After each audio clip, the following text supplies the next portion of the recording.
And a very good afternoon to you. I'm Lisa Lord with the CBC News Break.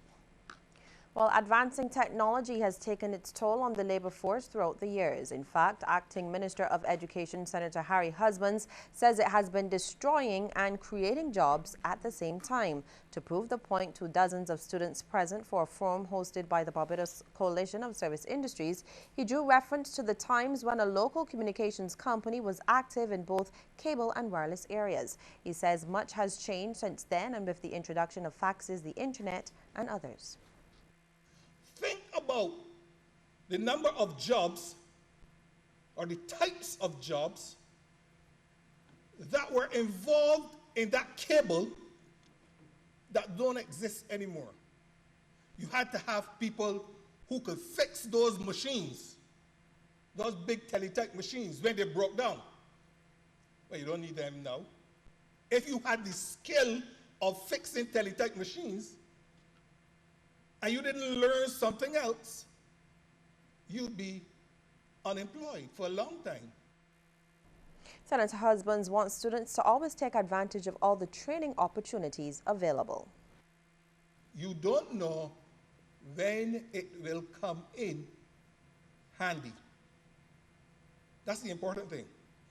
You take the training, you store it away. It may not be relevant immediately, but you store it away, and at some point, you see a job advertised in the paper asking for people trained in whatever it is.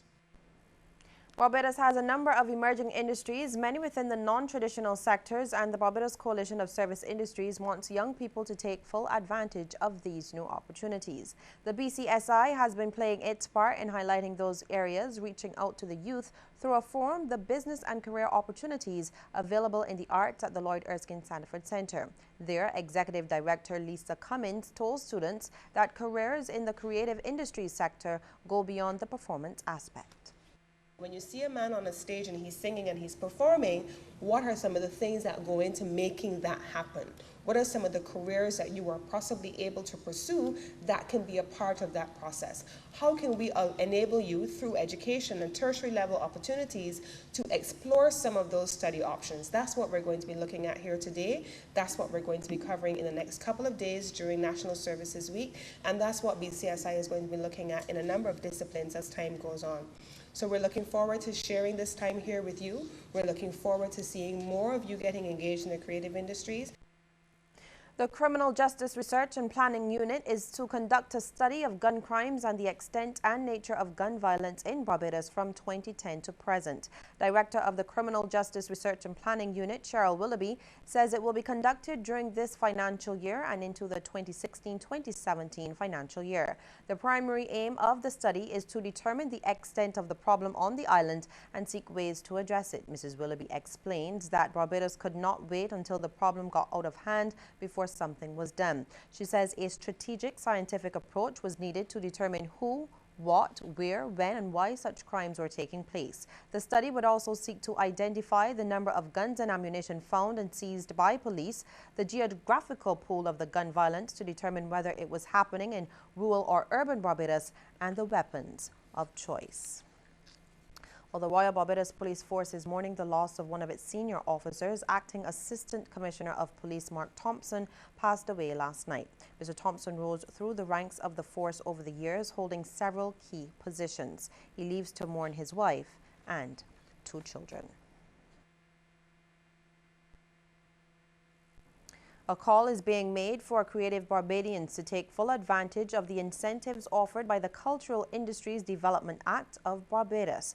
In his remarks at the NIFCA Visual Arts opening, Culture Minister Stephen Lashley expressed enthusiasm at the quality of this year's festival and believes that there is room for greater development. The act, which was proclaimed in February of this year, established a regulatory framework to facilitate and encourage the sustainable growth and development of cultural industries, funding for cultural projects, duty-free concessions, and income tax benefits. The incentives under the Culture Industries Development Act have been made available to you to expand the impact of our nation's creatives on the economic development sphere of Barbados. It is quite obvious to me that Barbados is not lacking in creativity. And with the relevant investment, with the relevant promotion of our arts, we can indeed take Barbados forward collectively.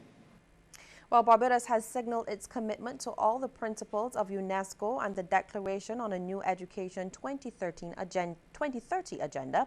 It came as permanent secretary in the Ministry of Education. June Chandler addressed the recent opening of the 38th session UNESCO General Conference. Ms. Chandler told the world body that Barbados also recognizes the importance science, technology, and innovation plays in sustainable development.